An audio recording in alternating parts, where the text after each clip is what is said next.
السعال الديكي أو البرتاسز أو الووبينج كاف بالإنجليزي، هو مرض بيجي بسبب بكتيريا اسمها بورتديلا بيرتاسز، على اسم المرض بيرتاسز.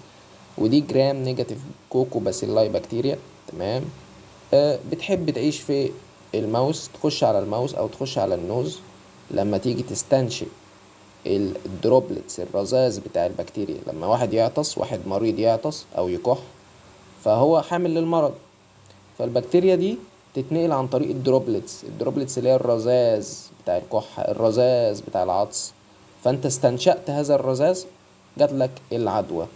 والمرض ده غالبا بيصيب الأطفال. تعالى كده نسمع لصوت الكحة بتاع السعال الديكي.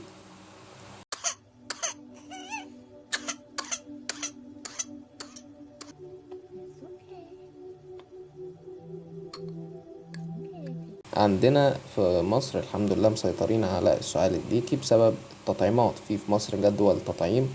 الجرعة الأولى عند عمر شهرين، الجرعة التانية 4 شهور، الجرعة التالتة 6 شهور. وده التطعيم الثلاثي بتاع الدفتيريا والتيتانوس والسعال الديكي. ففي مصر الحمد لله الحالات منخفضة جدا. ممكن أعلى دول في العالم ممكن تلاقيها دول شرق آسيا، ممكن أندونيسيا. أمريكا لعدم التزامهم بالتطعيمات.